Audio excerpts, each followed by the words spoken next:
Welcome to Building the Future. I'm your host, Kevin Horick. You can check out new episodes of the show every Tuesday and Thursday at 2 p.m.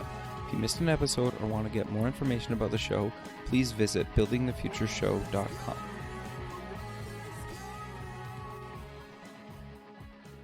Welcome back to the show. Today we have Hillit Meidar-Alfi. She's the founder and CEO at Spatially. Hillit, welcome to the show. Thank you. Good to be here, Kevin. Yeah, I'm excited to have you on the show. I think what you guys are doing is actually really interesting, and I haven't really heard of anybody kind of playing in that space or kind of doing what you're doing. But maybe before we kind of get into that, let's get to know you a little bit better and start off with where you grew up. Sure. I am daughter of immigrants, grew up in Philadelphia, moved around a lot. Nice. Ended up going to high school outside of Philadelphia. Okay. Went to school in Pittsburgh at Carnegie Mellon, so somehow stayed in Pennsylvania. Okay, sure. Went abroad, started working. Actually, I finished my undergrad in architecture, so I'm a trained architect. Okay, interesting. What made you go into several that? Years in that. That was the love of my life. That was the best kind of few years of my life that, in terms of design and just exploring and just learning so much about human behavior and, Sure. What from a design perspective, how you can have that invisible hand that really guides people in terms of, where do you steer them in, different directions physically in terms of in buildings and, in the urban design around it. Sure. And then I started working in the profession, didn't like the profession so much, at least not how I went into it, and went back to school, went to grad school, went into city planning, which I thought was basically going to be a bigger set of architecture, but it wasn't. That got me into infrastructure design, but not transportation infrastructure, because that's kind of like a beast of its own. Talking about all the other infrastructures that are out there that really dictate, the size, the shape of our cities, how we work. It's kind of like the internal organs of the, that biological body that cities are. Sure. The history of development is fascinating. The future forecasting of where cities are going has always been fascinating. But I really found myself in, doing the research on the infrastructure side, and ended up developing ways to evaluate the non-transportation infrastructure systems. So long story short, really thought, actually I should say short story long, really thought that I'd end up in academia. I ended up doing a PhD in it, got my doctoral, figured, I just want to sit and do this research. I loved it so much. Worked a lot in GIS, which is Geographic Information Systems. It's kind of like the CAD version for city planning, which, a lot of people know, but some don't. But realized that academia doesn't want me. So I figured, I better find something else. But what I realized in the research that I was doing is that there is so much latent data in the maps that I was developing, that it couldn't be that there isn't a way to bring them off of the maps and into people's, desks and everyday decision making. It almost seems like a waste that there's all that data there and nobody's touching it, nobody's using it. It's very difficult to access. It's very difficult to know what to do with it. And that was several years ago. Started working in the realm. Started one company a few years ago that had some ideas, but really pulled the plug on it a couple weeks before we wanted to launch. There were some technical issues, scaling issues, and I was just really afraid of making a first bad impression and didn't want to do that. So pulled the plug, regrouped, everything from the product to much of the team, new direction, new energy, and this was about 18 months ago, launched Spatially. Interesting. And Spatially was really geared towards the SMB. That is a market that we felt, if there was any market out there that could use help, that's the market. And for me, it was a bit of a, a soft spot just because of my background. Being very conscious of place and place making. The small and medium businesses are a very important part of that, of creating neighborhoods, of creating familiarity. And I think it kind of brings me full circle in what we're doing at Spatially today. So I don't know if it was by coincidence or, it just happened that way, but that's what we're doing. And I feel very fortunate to be able to develop a product for an industry that we could help, but then also, being able to work with the passion that I have and infect my team with, hopefully, to really stand up for these SMBs and give them, information, intelligence, insights so that they can be informed, so they can learn and help themselves and hopefully grow. No, I think that's great. And I know, obviously you have some kind of similar competitors, but I don't think, at least in my understanding, that you guys do a way more kind of deeper analysis on kind of the targets and the potential kind of people based on their location. Is that fair to say? Yeah, I think it is fair to say. And I think the reason why we can do something that is not very familiar is because of our collective background in the company. Okay. We really come from, myself from a design background, from a city planning background. Sure. We have demographers, geographers.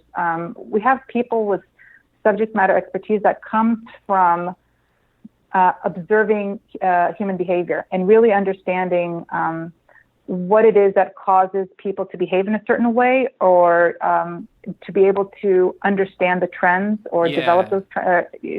So that's the beginning of understanding and being able to get the right information to make better decisions.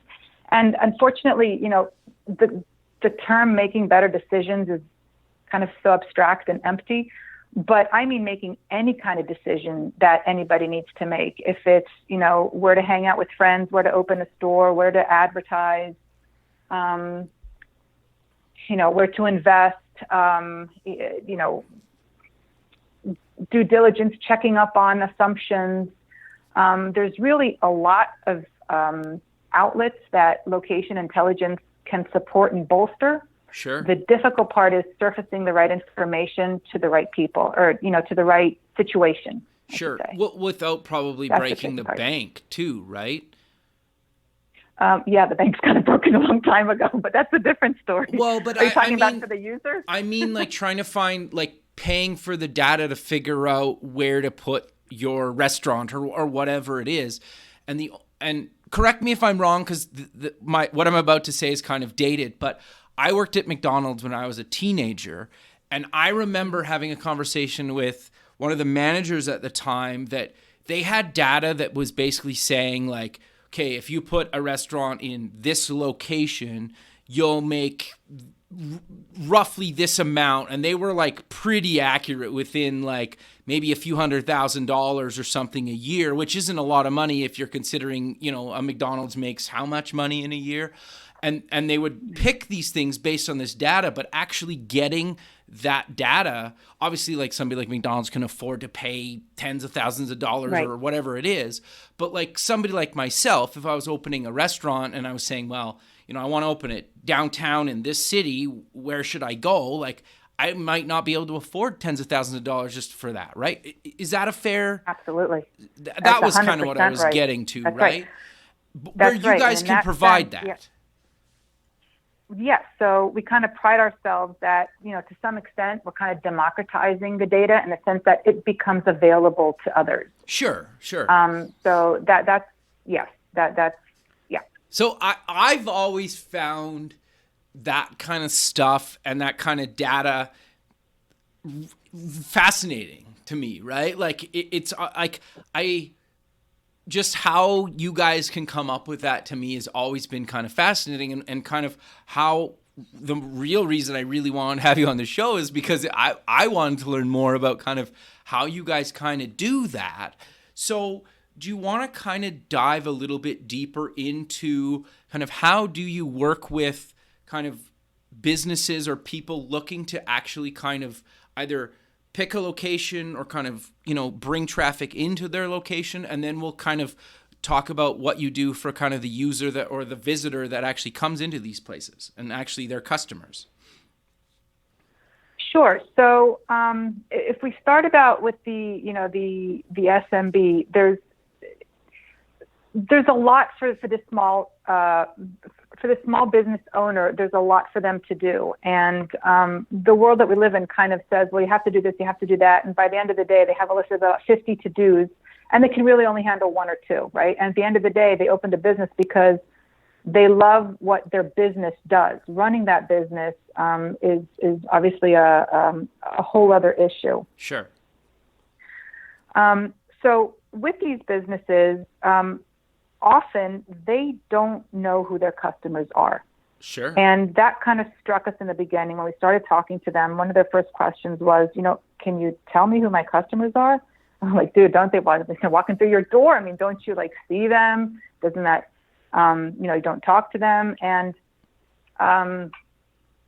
obviously that's not enough. Sure. And they don't have necessarily, a whole data set of their customers, right? About names, where they come from, what they do, much like the larger companies that can do it, right? Because, the larger companies tend to have some sort of loyalty program or, some other, way of collecting the customer data, because they know that if they are not currently using that data, they will have a use for it in the very near future.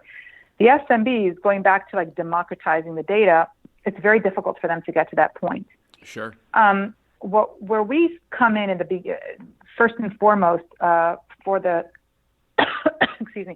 for the SMBs is we essentially give them a surrogate of a customer base. So from observed data and from the analysis that we do through location intelligence, we're actually able to identify clusters of customer populations. Okay. So we know where their customers tend to come from. Now, we don't know exactly, who Lucy is and who Johnny is and where they live, and we don't want to do that, but we know, where the general traffic comes from, and we also know how it behaves. So from that perspective, we start digging into that customer base and start pulling information and insights for the SMB to do two things. One is to first understand segmentation of the population so that they can go comfortably and confidently towards advertising and marketing towards them, meaning that they have some idea of what these people do so that they can target the messaging for them and not just come up with a generic plan and, send it out into the ether and hope something comes back, which is generally what happens if they end up doing anything. The other part is a little bit more of a long-term because we're looking to establish or help the business owner understand who the personas are of their customers. Okay. So, like a daycare center might have one or two different personas. Sure. In terms of, ideal customers. A dry cleaner might have 8. Sure. Okay. And that helps them, really kind of put an image or, some characteristics to this concept of who their customer is. And it's all around being able to reach out to them and talk to them in a way that is meaningful, that is relevant. So it's targeting the relevant audience and having the right message for them. From that, we've extended to 2 more capabilities, which we're really excited about. One is the ability for an SMB to actually test out new products and services. Okay. So much like digital companies today can test, they can do A/B testing, they can test different flows, different products, and they have ways to gauge which ones are more successful and which ones are not. Brick and mortars have no way of doing that unless they actually invest in bringing the inventory or developing the program and then seeing if it runs. By then, sometimes it's just too late. I mean, they spent, thousands of dollars, if not tens of thousands of dollars, and it's just not panning out the way they thought. We think we have the ability, again, by targeting the right people, or the right customers to help them test out these products and services before they actually make an investment. So very much like you would have signups on a digital product, and there might not be a product there at all, but at least that startup or the online company can gauge what the interest is. And then that goes back to the SMB, and they can say, wow, this one service really, caught on. This other one really wasn't working. So guess which one they're going to pick. That goes back to bringing location intelligence into everyday decision making, right?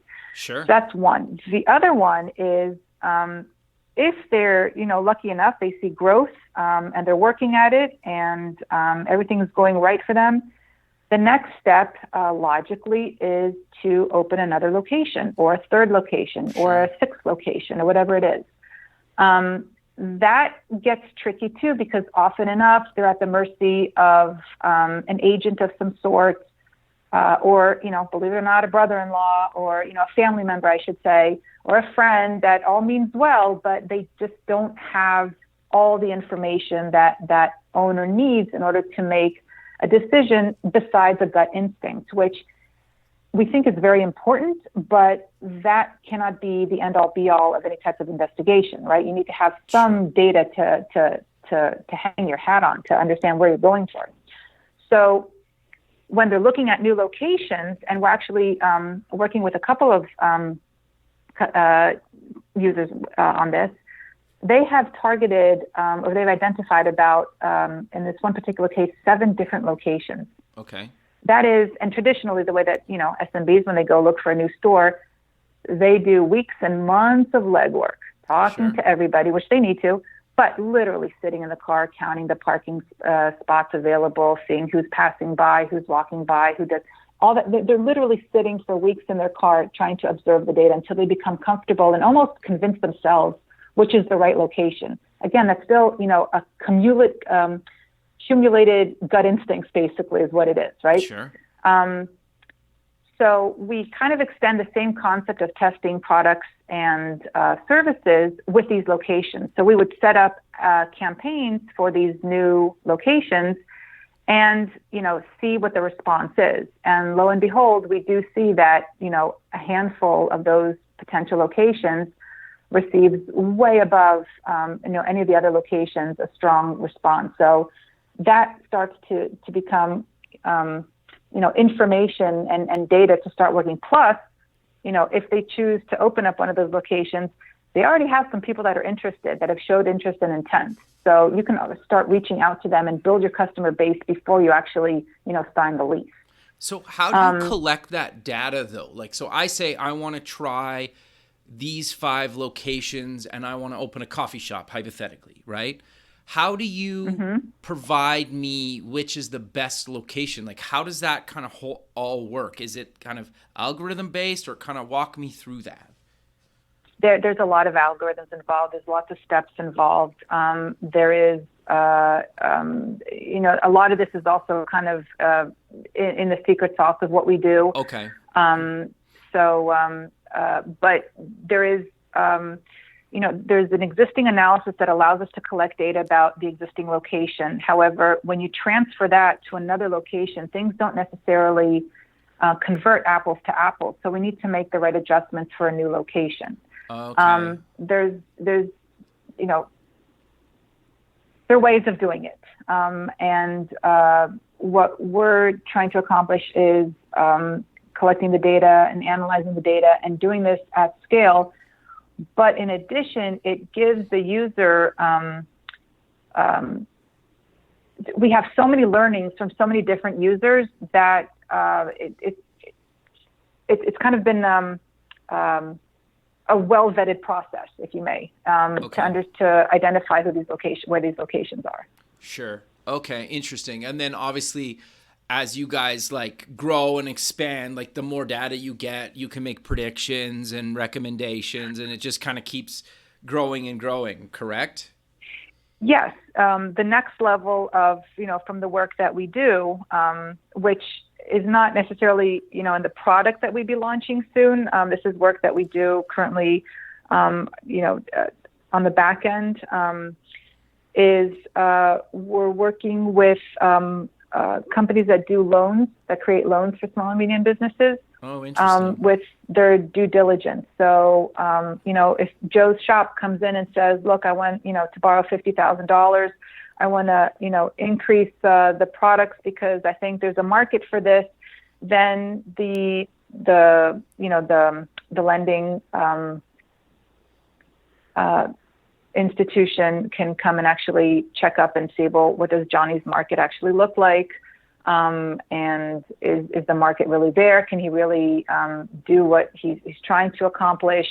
And at least it gives some kind of a baseline, something besides working off of zip codes and boundaries that really have no connection with reality. Right. So. Well, you're like a trusted third party, right? That like has in your best interest to give him the best data, and then he can go take it to the bank and say, like, here, I'm using this third party. They're telling me that everything I'm trying to do works, right? And here's the data to prove it, right? Where it's not like he's just like, look, I sat around in the parking lot for, 3 weeks at these 5 locations, and I think I can get this many people through the door, right? Like it's the data. It's a hell of a lot easier to go in with a bunch of data saying like, look, I can prove this, right?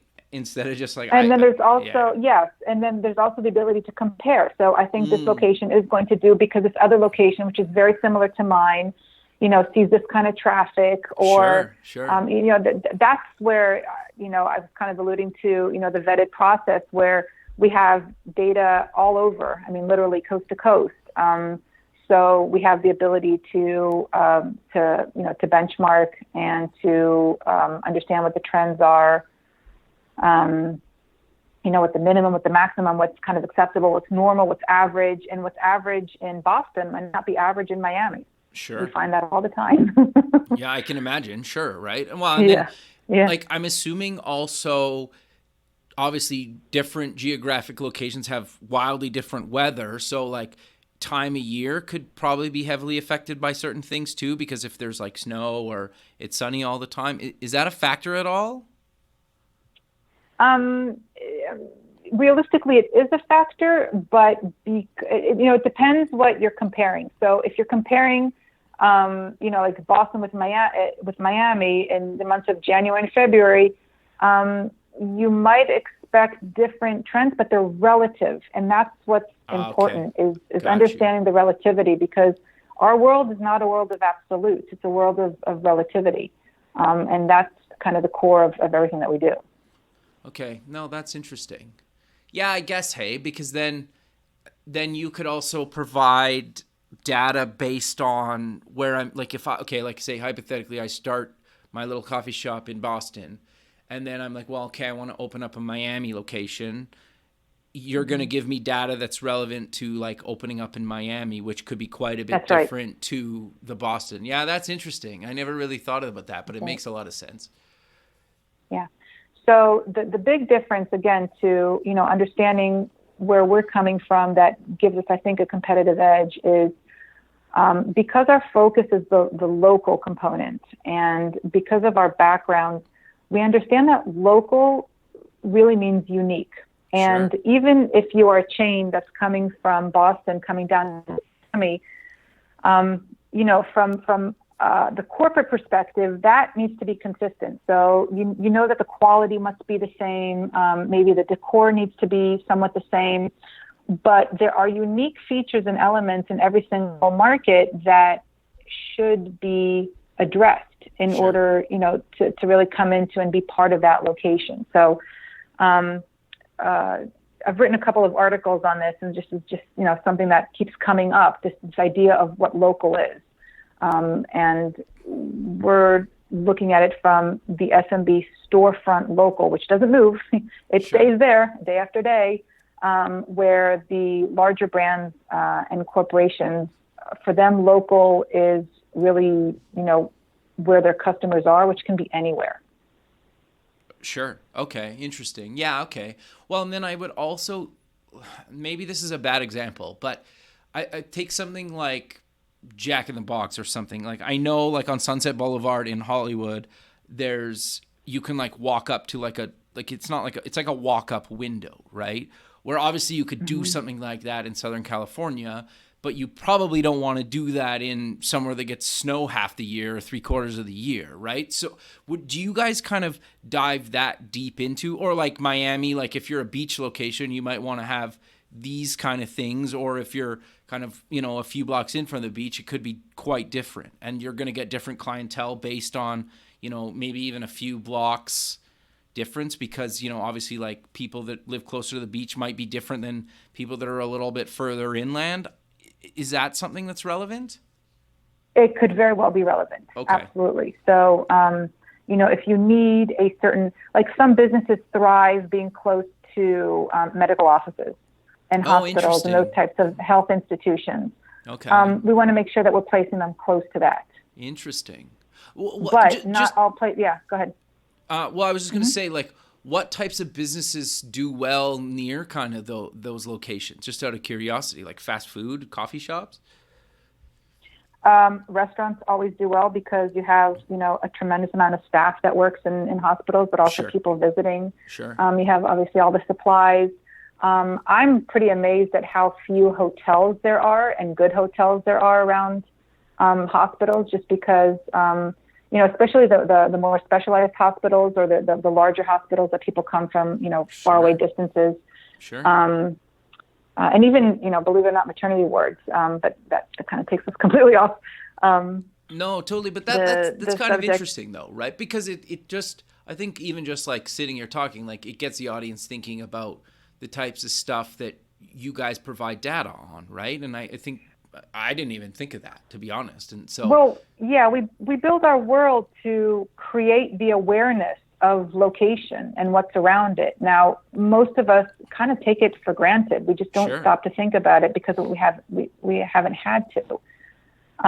But lately, the way that we've changed in our day-to-day behavior, I think location and it's all over the place. Location is becoming much more important because we can work from home, we can order from home, we can do absolutely everything from home right now. So arguably the only reason why you would leave your home is to do something of recreational value or social, or, if there's physically something that needs to happen outside, like, getting a haircut, for example. Sure. But so, if you're actually going out, that time and where you are becomes precious. And people are going to be picky or pickier where they can go depending on what the experience is. And that could very well be why, one of the reasons, only one, maybe a small reason, why malls are not doing as well as they could. Because the experience is just, it's very difficult to compete with the experience of a street on Main Street in a smaller town that has these quaint stores and people know each other's names. And, that's the complete, other extreme of it. But when we're out and about, we've become much more aware of the experience of, what we're getting for the trip that we're on. No, I think excursion. I think that's great and actually really interesting to me, because I think it seems to me that we're kind of at the beginning of almost like a bit of a revolution around bringing technology kind of back into the real world. And I think you guys are onto that, right? Because I would put like Amazon seems to be kind of a bit at the forefront of that, where, they were online for so long. And now, they're opening these little stores. They just bought Whole Foods. And so they're actually moving back into kind of these brick and mortar type businesses. And I think you guys are providing that data to bring technology kind of into the physical world. And I love that about what you guys are doing. I think that's kind of fascinating to me, right? And I think Amazon's kind of the perfect example of a company as well that would leverage kind of data that you guys provide to actually open a new kind of store or location or whatever they're looking to do, or somebody like them, right? Yeah, I mean, the amount of data that those companies have is just insane. And there's a lot of data out there. It's gotten to the point where data is not the problem. It's what to do with it. Oh, okay. And that's kind of what we're really interested in.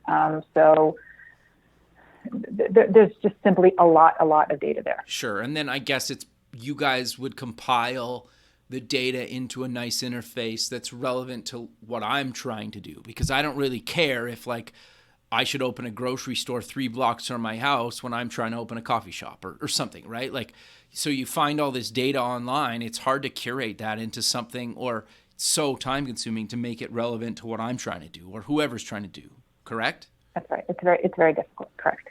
Okay. So I'm kind of curious then, is there anything that you guys do from the consumer side? Like, okay, I opened my coffee shop. Is there anything that you guys do to get kind of consumers into the store, or like I download something or get something, either digitally or in my mailbox saying I should come to this coffee shop now, or how does that kind of work? Or does it work at all? At the moment, we're really working to serve the SMB directly. Okay. Kind of delving into their world. We don't have contact with their customers. That's not always necessarily welcomed.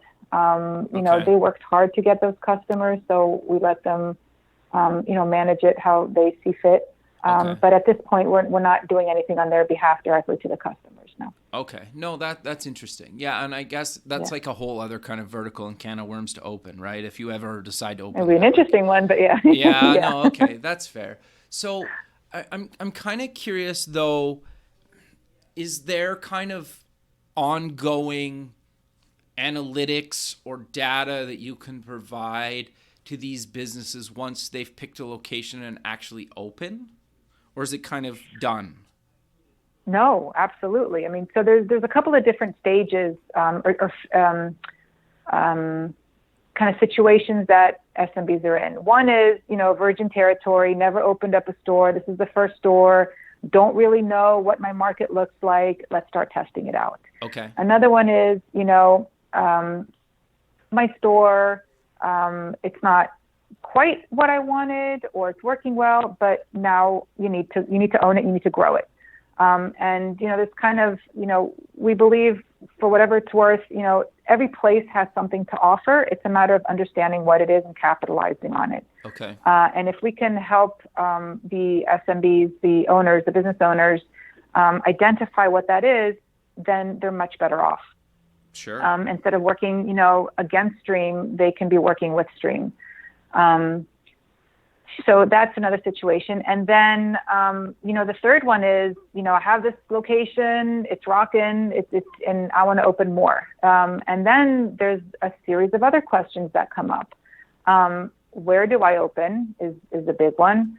Do I stay in the same market? Do I move into a new market?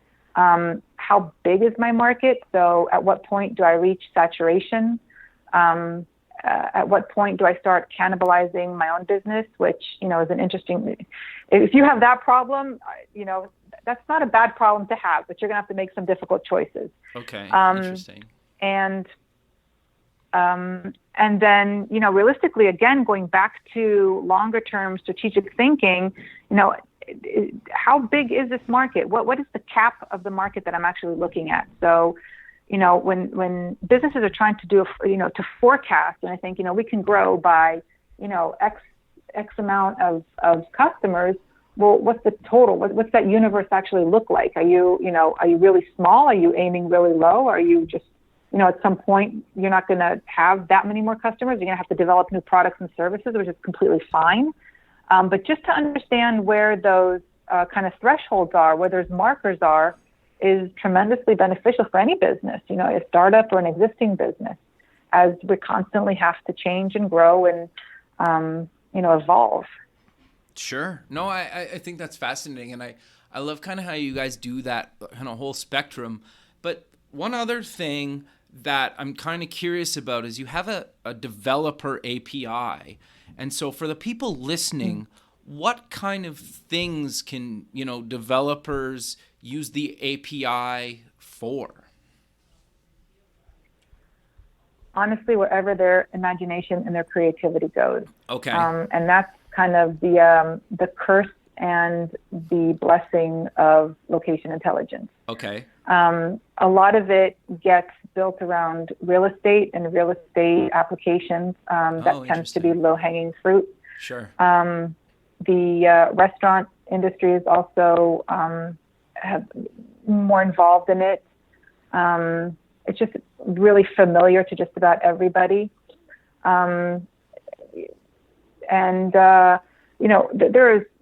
It's really, the sky's the limit what you can do with it. Okay. It's agnostic to,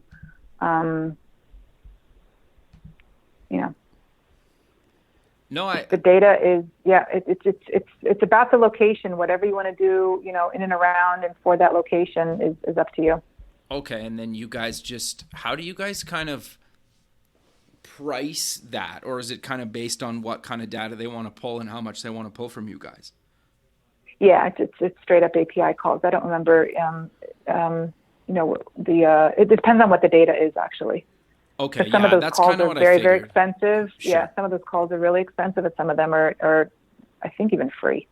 Okay, so it's free. Basically, it's like a case-by-case basis, which is what I kind of figured because that's how most APIs that actually charge for it do it. But I'm curious then to get back to the actual kind of product. How do you guys kind of charge for, kind of helping these businesses find locations and their kind of market and whatnot? So in the product, that's actually part of our big launch in October that we're very excited about. In September, we have a soft launch specifically for our Spatially ads. Okay. In October, we'll be launching what we call Spatially Connect, which is a much broader set of capabilities, tools, and features. Okay.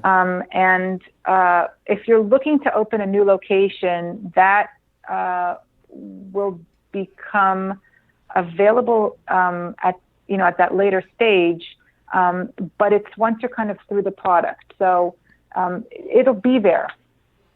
Okay. No, I think that's great. So do you maybe want to kind of walk us through a little bit how the ads kind of work and then kind of what you're going to be launching, or is it still kind of early on? No, we have, to try to kind of simplify it. Sure. When somebody comes on our platform to create an ad, there's very little information that we need. And part of what we're trying to do is kind of streamline and take a lot of the guesswork or the prep work out of it. Nice. Again, we always have, the baker in our head with, flour on his hands.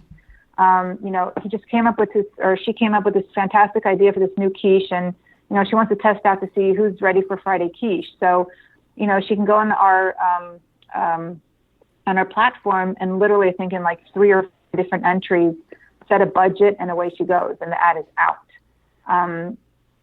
So the way that the ad works in a more involved process is the business owner sets up an account by putting in their business name, the address, and the industry that they're in, because we build their the data that they get and where the ads get served has a lot to do with the industry that they're in. So, ice cream stores don't have the same audience necessarily as, cobblers. Sure. Hair salons or pet groomers. Sure. So we ask for the industry. And then what happens is that the user on a map, they get to see, obviously they see where their location is, but then they also see clusters of where their customers are coming from.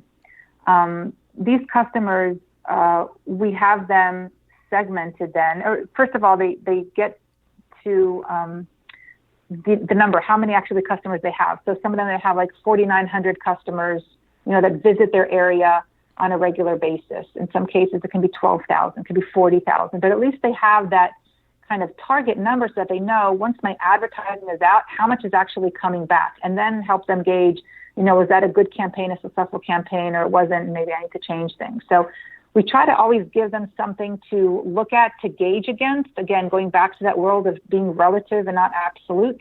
Sure. But from those clusters of customers, we know that there are three specific types. One is the group of customers that actually come to that business area and are there for whatever duration. Either they work in that area, or they regularly run an errand there, like going to a supermarket or picking up the dry cleaning, or they dropping off a kid at school. So that area, they have a high level of engagement. Those are probably the best first customers to go after. Sure. Obviously, they're not all that business customers, right. But those people already have a high level of engagement, and you want to capitalize on that. That's first and foremost. The next set of segmentation are the customers or potential customers at that point that pass through that area but don't have a reason yet to stop. So either that area is the most scenic for them to drive through on their way somewhere, or it's their route that they usually take for whatever reason. That's that kind of second tier of customers that you want to try to entice to bring them in, give some kind of an offering, understanding that they have, as of now, or as of the moment that is being advertised, there's no reason for them to stop. So you give them a reason to come in and say hi. Sure. The third is actually a fun one, because traditionally the way these businesses have been marketing is by drawing a ring, a 1 mile, 2 mile, 5 mile ring, to understand what their market looks like. It's a conceptual market. It's not necessarily observed. It's a possibility. But we've gotten away from the rings. Today we have available drive times, which are basically more sophisticated rings. But instead of, as the crow flies, it's basically, whatever designation time drive. So a 10-minute drive time, a 15-minute drive time, 5-minute drive time, whatever it is. That drive time tells us that people within that polygon, have equal access to your location. However, if you subtract all the people that are actually stopping or driving by, there's a whole slew of people, and we see this all the time, that are never in your area at all. So that's kind of like your third level of customers that you might want to, ask them or find out, where are they going? And we have that data as well. Once you get to that stage, we can start opening that up and saying, well, where are all these people going to? Why aren't they coming to your area? Do they have better places to go to? It could be your competitor as well. And you can target them equally. So we have those segmentations. We call that our local graphics, which is our own proprietary segmentation. It really is an evolution from demographics, which is kind of like natural born traits to some extent, or just our basic characteristics. Then we have developed psychographics of understanding what the values are and what their preferences are, and if they prefer to go on a cruise, or they prefer a ski trip, or they prefer one magazine over another. But then we take it into this realm of spatial behavior. Where are people moving about? What are they doing? If anything, that shows a lot of intent, because we could all be sitting home also. So there's a reason why these people are out. There's a reason why they are in the areas that they're in. And that's what we're digging into with the local graphics. At first and foremost, understanding these three simple segmentations, and then going from there. No, that's fascinating. No, I think it's great. Now, you're spinning. I love it. But sadly, we're out of time. So let's close the show with mentioning where people can get more information about you guys, and any kind of social media or other links that you want to mention. Sure. Social media links. We have. Sorry, hold on. I'm drawing a blank right now. Sure. It looks like you guys are on Facebook and LinkedIn. And we're on Twitter Facebook for sure. We're Facebook, Twitter, Pinterest, Instagram. We're at spatially.com. We have a blog called Think Spatially. There's articles that I post on LinkedIn, which are, lengthier articles, but they're very informative. And our Twitter account is Think Spatially, and we use the hashtag SMBMB a lot, which is small and medium brick and mortar business. Sure. And it's SPATILLY. Allly.com, just for people that are looking for kind of the spelling of it. Exactly. But yes, exactly. Well, thanks for taking time out of your day to be on the show, and I look forward to keeping in touch with you, and have a good rest of your day. Thanks, Kevin. Likewise. Nice talking to you. Take care, everyone. Okay, bye. Bye.